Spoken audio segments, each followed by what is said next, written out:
totalement ébranlé, au point d'ailleurs que vous savez qu'il s'agit d'un homme de 64 ans, qui est père de 4 enfants, qui sont tous mineurs, et une femme de 54 ans, qui est mère de mariée, 2 enfants qui sont majeurs. Et au stade où je vous parle, les familles et les conjoints n'ont pas pu encore être entendus, autant le choc évidemment est très important. Donc nous avons évidemment une pensée très très forte et très émue vis-à-vis de cette famille dont le destin a basculé en quelques minutes. S'agissant des autres personnes, et notamment de celles qui étaient grièvement blessées ce matin, il y avait donc 5 personnes qui avaient été déclarées en état d'urgence absolue, dont un certain nombre avec un pronostic vital engagé. Ce soir, alors sous réserve évidemment d'informations plus objectivées, beaucoup plus certifiées, mais ce soir il semblerait que les nouvelles soient plutôt rassurantes, ou plus rassurantes, puisque à l'heure où je vous parle, une seule personne serait encore placée en pronostic vital engagé. Donc des situations médicales qui tendraient à s'améliorer sans qu'évidemment à ce stade les gens ne soient sortants. J'inclus dans les victimes de cet accident le chauffeur du bus qui lui-même a été hospitalisé, notamment en état de choc, et qui donc à ce moment où je vous parle n'a pas encore été auditionné. Le conducteur de la Clio qui lui-même a été blessé puisqu'il s'est fait opérer cet après-midi d'une fracture du bras, il est toujours d'ailleurs hospitalisé et lui-même n'a pas encore été auditionné. Il est actuellement placé en garde à vue depuis ce matin. Ce que je peux vous indiquer concernant ce conducteur, c'est que la prise de sang qui a été effectuée évidemment immédiatement après son interpellation a permis de donner un résultat et nous pouvons indiquer que son alcoolémie est fixée à 2,4 grammes. Il avait été en revanche déclaré négatif au test concernant les stupéfiants. S'agissant du conducteur de bus, les 2 tests pratiqués sur lui, l'alcoolémie, en tout cas, le test, pardon, et le test stupéfiant également ont été déclarés négatifs. Alors, sur les circonstances de l'accident, avec la réserve évidemment qui s'impose à l'heure où je vous parle, on est quelques heures après l'accident, donc il faut être prudent. Néanmoins, les premières constatations nous permettent de dessiner un schéma de l'accident tel qu'il a possiblement pu se dérouler. Étant précisé que, bien sûr, les auditions en premier lieu des 2 conducteurs du bus et de la Clio seront évidemment déterminantes. Également celle des passagers, quand ça sera possible, puisqu'ils sont à la fois victimes et témoins, donc c'est évidemment très important. Et puis il y aura un certain nombre d'expertises qui seront réalisées sur les 2 véhicules accidentés, qui évidemment seront de nature traditionnellement à éclairer les circonstances de l'accident. Néanmoins, ce qu'on peut donc encore une fois dessiner relativement raisonnablement, c'est la situation suivante. Le bus qui est dans son sens de circulation, donc vers Epaune, et qui donc circule simplement, tandis que la Clio est dans le sens inverse, donc elle fait le trajet inverse venant vers Mézières. À un moment, la Clio quitte son sens de circulation, donc on peut imaginer que le conducteur perd le contrôle. On sait maintenant qu'il avait plus de 2 grammes d'alcool dans le sang, donc évidemment ça peut expliquer les circonstances, en partie en tout cas, franchit la ligne blanche continue et vient vraisemblablement face au bus. La Clio percute a priori l'avant du bus, côté droit. Vous imaginez, le chauffeur du bus évidemment se tient sur le côté gauche, on dirait dans un véhicule côté passager.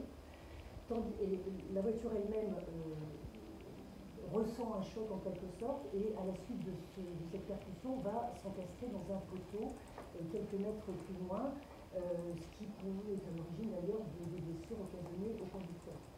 Le bus, lui, sort également de sa ligne de circulation, franchit à son tour la ligne blanche continue et va quelques mètres plus loin, littéralement se jeter en bas continue sa route et tombe en contrebas de la route dans un lieu qui est environ à, on va dire, un étage à peu près par rapport au niveau de la route, donc 3-4 mètres.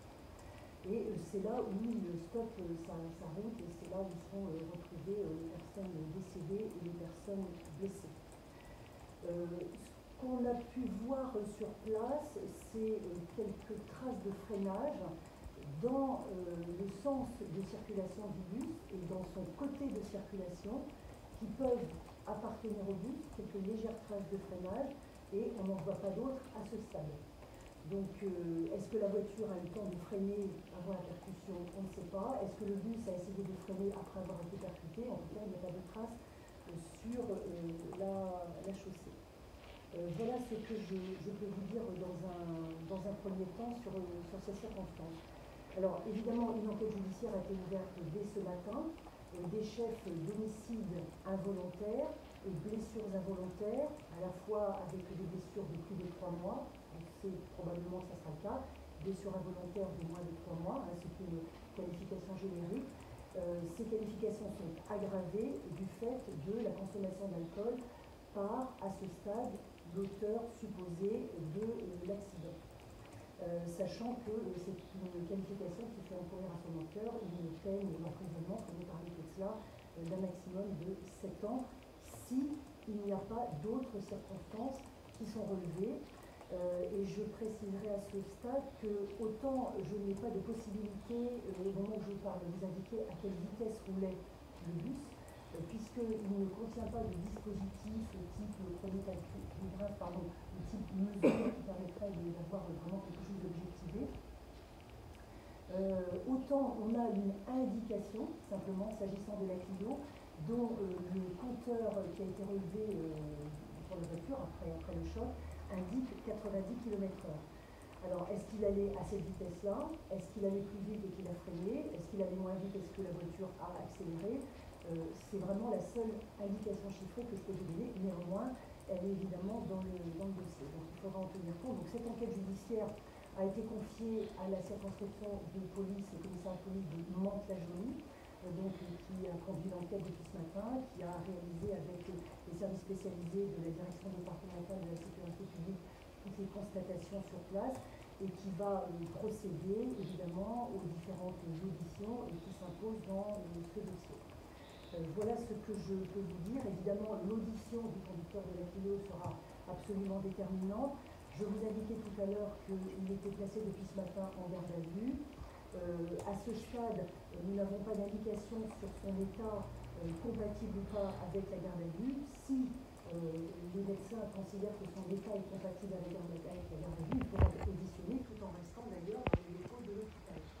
Si son état n'était pas compatible, nous serions amenés éventuellement à lever cette garde à vue et donc à travailler dans un autre cadre, compte tenu des indications que l'on a sur ce jeune homme, puisque vous savez qu'il est né en 2021, donc 23 ans.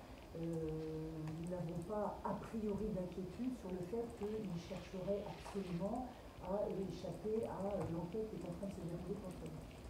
Je vous remercie.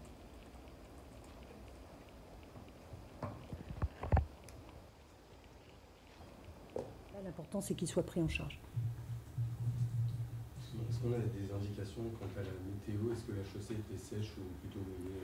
Alors ça, il faudra le regarder avec vraiment grande précision, parce que ce matin, le temps était très humide. Est-ce qu'il avait plu? Est-ce qu'il pleuvait à ce moment-là? Est-ce qu'il avait plu un petit peu avant, un petit peu après? Vous avez vu la météo. Ce sont des averses un peu orageuses. Donc il faudra déterminer s'il y avait de l'eau, si ça rendait la chaussée glissante. Ça, c'est des choses qu'il faudra vérifier avec beaucoup de précision par la suite. La visibilité étant en tout cas bonne, il faisait jour. Vous pouvez répéter le gramme, le taux de l'alcoolémie? 2,04 grammes par litre de sang. 2,04 Oui. À 7 h du matin. Oui. Donc il y a quelque chose qui est évidemment très déterminant dans l'audition du conducteur de la Clio, c'est les explications qu'il sera à même de nous donner sur les heures qui ont précédé l'accident.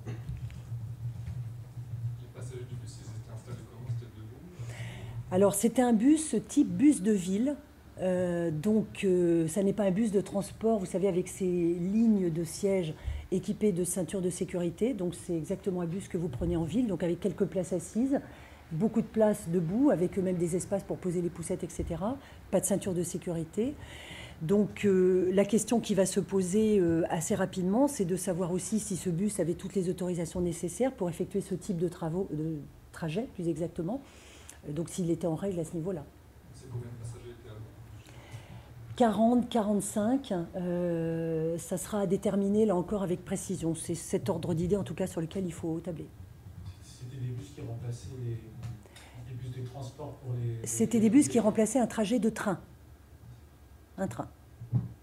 Donc ce sont des gens qui, en tout cas c'était le cas pour les 2 personnes qui sont décédées, se rendaient à leur travail. C'est un trajet qui est utilisé par des personnes qui se rendent à leur travail.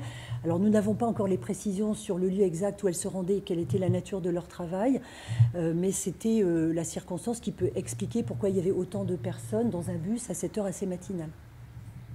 Excusez-moi, je me permets de vous demander sur l'alcoolémie. Vous avez dit 2,4 au début, 2,04 grammes. D'accord.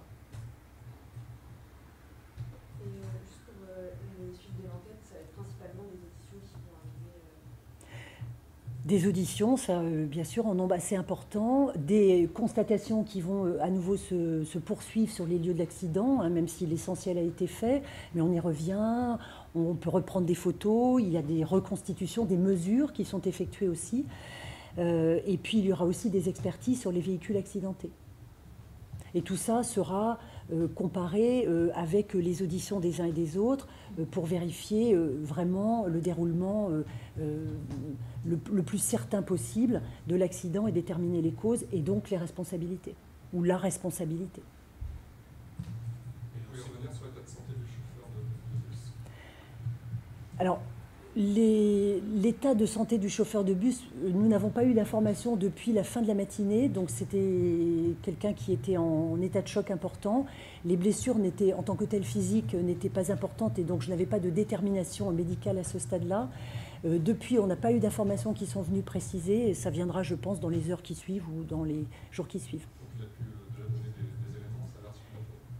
Pour l'instant, il n'a pas été auditionné sous la forme d'un procès-verbal. Vous savez, quand les gens sont en capacité de parler, ils peuvent émettre des premières observations ou donner des premières informations. Mais une captation en bonne et due forme d'une audition selon les formes demandées par le Code de procédure pénale, ça n'est pas encore fait. Et est-ce qu'il a dit, il partait où à 7 heures du matin en sens inverse ou pas? Alors, de qui vous parlez? De la personne qui était dans le véhicule en sens inverse sur la clinique. Alors, c'est quelqu'un qui rentrait à son domicile. Il rentrait à son domicile. Il n'y a aucune information quant à ce qu'il a fait la veille. Peut-être qu'après, il allait lui-même sur un travail. Mais il allait vers son domicile, en tout cas.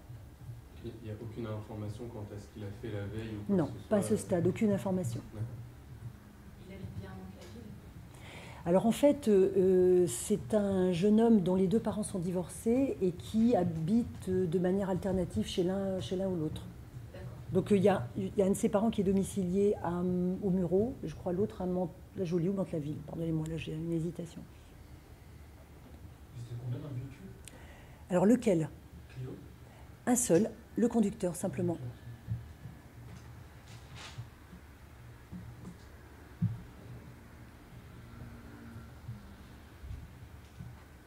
Est-ce qu'il y a d'autres questions? Bon, bah écoutez, parfait. On clôture, on lève l'air. Merci beaucoup. Merci. Merci.